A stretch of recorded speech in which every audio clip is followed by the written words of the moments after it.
फसल कटाई के इस सीजन में सूखे गेहूं के खेत, सूखे गेहूं के ढेर या फिर और भी सूखी फसल में आग लगने से कैसे बचाएं।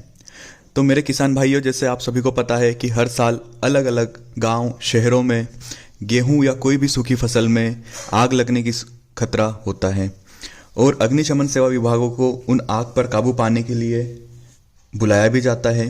लेकिन आज हम जानेंगे और समझेंगे कि किस प्रकार कोई भी सूखी फसल या गेहूं जो सूखा है उसमें आग लगे ही ना, इसके लिए हमें क्या क्या उपाय करना चाहिए। तो सबसे पहले गेहूं का जो खेत है उसमें ज़मीन पर बिजली के तार ना बिछाएं। अगर बिछाए हैं तो इनके बीच जो जॉइंट है उसको इंसुलेशन टेप से अच्छी तरह कवर करें, वरना फॉल्ट होने की वजह से चिंगारी निकल सकती है जिससे कि खेत में आग लग सकती है।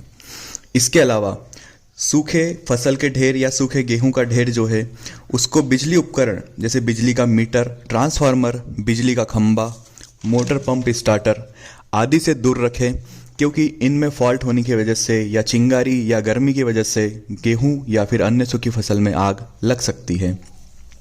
जो भी सूखी फसल का ढेर है उसके आसपास दीपक, अगरबत्ती, अलाव, तापनी या कोई भी आग या कोई वेल्डिंग, कटिंग आदि का कार्य ना करें, वरना इससे भी आग लगने का खतरा हो सकता है। गेहूं की कटाई के बाद या कोई भी फसल की कटाई के बाद उसके ढेर को किसी भी बिजली के उपकरण, बिजली के तारों के नीचे ना रखें। उसका जो ढेर बनाया जाता है उसको बिजली का मीटर या बिजली के उपकरण के आसपास ना रखें, उनसे सुरक्षित दूरी बनाए रखें। अगर सुरक्षित दूरी कम होती है तो आग लगने का खतरा हो सकता है। इसके अलावा गेहूं या कोई भी सूखी फसल के ढेर के पास में मोटरसाइकिल, कार या ट्रैक्टर या कोई भी वाहन चालू कर न छोड़ें, बंद करके ही पार्क करें, क्योंकि चालू वाहन में अधिक गर्मी बनने की वजह से आग लग सकती है। इसके अलावा गेहूं के बीज को अलग करने की गेहूं से बीज को अलग करने की थ्रेशर या मशीन के घूमने वाले भाग जैसे बियरिंग की ऑयलिंग, ग्रीसिंग का ध्यान रखें।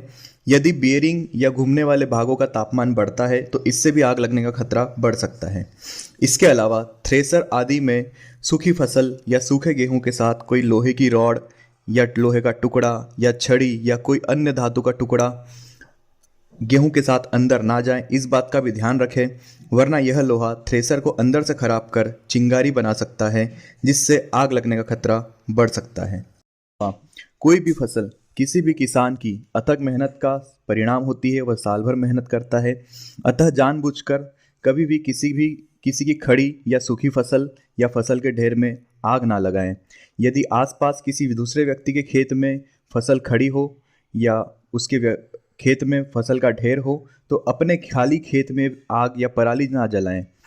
अभी बताए गए उपाय आप गेहूं के अलावा अन्य फसलों के लिए भी प्रयोग में ला सकते हैं, जिससे कि आप अपनी फसल को आग से होने वाले नुकसान से बचा सके और आप खुशहाल होकर अपनी पूरी फसल का लाभ ले सके।